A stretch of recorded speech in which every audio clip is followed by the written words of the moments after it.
जय श्री कृष्णा मित्रों, स्वागत है आपका हमारे YouTube चैनल माँ संतोषी पर। मित्रों, आज की वीडियो में हम जानें कि भगवान श्री कृष्ण पांडवों की ओर से कौरवों के पास शांति दूत बनकर गए थे।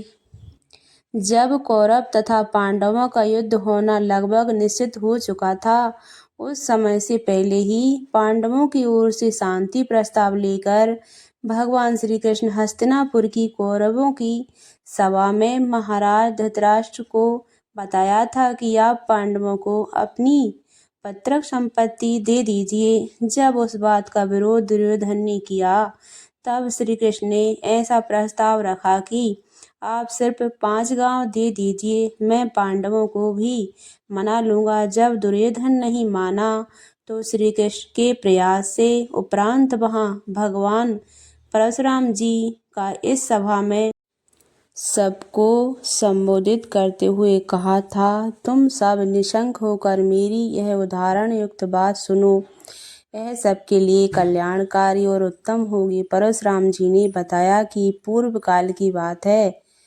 दवोदम नाम से प्रसिद्ध एक सम्राट हुआ। वह इस संपूर्ण अखंड भूमंडल का राजा था। वह महारथी राजा प्रतिदिन ब्राह्मण पूज्य करते थे। क्या इस जगत में ऐसा कोई शस्त्रधारी है जो युद्ध में मुझसे बढ़कर अथवा मेरे समान हो? उसमें विद्वान ब्राह्मण ने बार बार आत्म प्रशंसा करने वाले उनको मना किया। उनके मना करने पर भी ब्राह्मण से बार बार प्रश्न करते ही रहे। दामोदर का अहंकार बहुत बढ़ गया था। राजा को यही प्रश्न बार बार दोहराते देख तपस्वी ब्राह्मण क्रोध से तमतमा उठे और उनसे इस प्रकार बोले, राजन, जो ऐसे पुरुष रतन हैं जिन्होंने युद्ध में अनेक युद्ध पर विजय पाई है, तुम कभी उनके समान नहीं हो सकते हो। नर और नारायण नाम वाले तपस्वी हैं जो इस समय मनुष्य लोक में आए हुए हैं, तुम उन दोनों युद्ध करो। सुना है वे दोनों तपस्वी नर और नारायण गंधमागध पर्वत पर ऐसी घोर तपस्या कर रहे हैं जिसका वर्णन नहीं किया जा सकता। सब सुनकर राजा ने विशाल सेना को सुसज्जित करके उस स्थान की यात्रा की जहां नर और नारायण विद्वान थे। वहां पहुंचकर उन्हें नमस्कार करके दंभोदर ने उन दोनों का कुशल समाचार पूछा। तब नर और नारायण ने राजा का स्वागत सत्कार करके उन्हें भोजन के लिए निमंत्रण किया। साथ में उन्होंने अपना सारा वृतांत सुना दिया और कहा, मैंने अपने बाहुबल से सारी पृथ्वी को जीत लिया है, तब संपूर्ण शत्रुओं का संहार कर डाला है। अब आप दोनों से युद्ध करने की इच्छा लेकर मैं इस पर्वत पर आया हूँ। नर और नारायण ने कहा, हमारा यह आश्रम क्रोध और लोभ से रहित है। इस आश्रम में कभी युद्ध नहीं होता। इस पृथ्वी पर बहुत से क्षत्रिय हैं। इस आश्रम में कभी युद्ध नहीं होता। इस पृथ्वी पर बहुत से क्षत्रिय हैं, अतः आप कहीं और जाकर युद्ध की अभिलाषा पूर्ण कीजिए। उन दोनों महात्माओं ने बार बार ऐसा कहकर राजा से क्षमा मांगी तथा दामोदर युद्ध की इच्छा से उन दोनों तपस्वी को ललकार रहे। तब महात्मा नर ने हाथ में एक मुट्ठी सिक्क लेकर कहा, युद्ध चाहने वाले क्षत्रिय युद्ध कर, अपने सारे अस्त्र शस्त्र ले ले, सारी सेना को तैयार कर ले। तुम बड़े घमंडी हो, घमंड में आकर लोगों को ललकारता फिरता है, इसलिए मैं आज तेरी युद्ध की इच्छा दूर किए देता हूँ।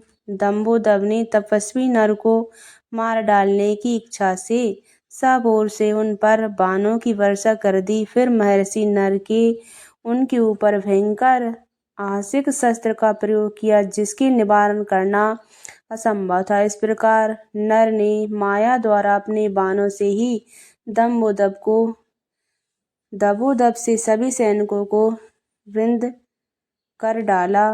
राजा दंभोदर बाणों से भरे हुए समुचित वर्ण हुआ देखकर नर नारायण के चरणों में गिर पड़े और बोले, भगवत मेरा कल्याण हो। उस भगवान नर ने उनसे कहा, आज से तुम धर्मात्मा बनो, फिर कभी भी ऐसा अभिमान ना करना, फिर कभी घमंड में आकर अपने से बड़े या छोटे किसी राजाओं पर किसी प्रकार भी अपने बल का घमंड ना करना। ऐसा कहकर उसे माफ किया। उसके बाद राजा दंभोदर उन दोनों महात्माओं के चरणों में प्रणाम करके अपनी राजधानी में लौट आए और धर्म का आचरण करने लगे।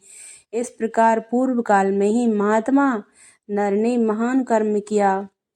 उनसे भी अनेक गुणों के कारण भगवान नारायण श्रेष्ठ हैं। जब तक श्रेष्ठ गांडी पर दिव्यांश का संहार नहीं किया जाता, तब तक तुम अभिमान छोड़कर उनसे मिल लो, संधि कर लो, क्योंकि राजन मैं जानता हूँ, नारायण जिसके बंधु हैं वे नर स्वरूप अर्जुन युद्ध भूमि में हैं, क्योंकि उन्हें उपयुक्त सब शस्त्रों का उत्तम दिव्य ज्ञान है, जिनको जीतने का साहस तीनों लोकों में कौन कर सकता है।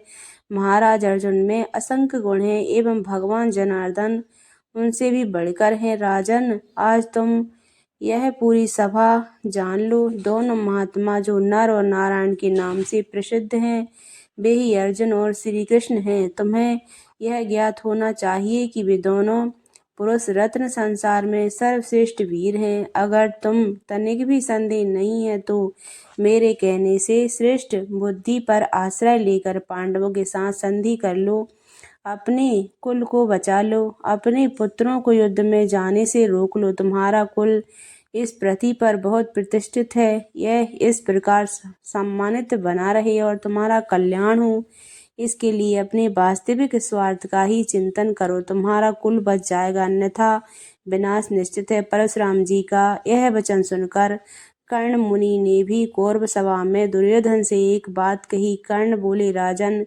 जैसे लोग पितामह ब्रह्मा अक्षय और अविनाशी हैं, इस प्रकार वेद दोनों भगवान नर और नारायण ऋषि भी है। इसीलिए उचित यही रहेगा कि कौरवों और पांडवों की संधि हो जाए, परंतु घमंड में उस अल्पबुद्धि दुर्योधन तथा पुत्र मोह में अंधे हो चुके धृतराष्ट्र को इन सब की सुसंगत बातें समझ नहीं आई और उन्होंने परशुराम जी की सलाह का मान नहीं रखा। अपने पुत्र मोह में पांडवों को अपनी पैतृक संपत्ति में से कुछ नहीं दिया गया और ना ही पांडवों को संधि की भयंकर महाभारत का युद्ध हुआ, जिसमें सभी कर्मों का विनाश हो गया और लाखों लोग काल के ग्रास में समा गए। अंततः नर और नारायण, कृष्ण और अर्जुन जिस पक्ष में थे, उस पांडव का विजय हुआ। दोस्तों, आज की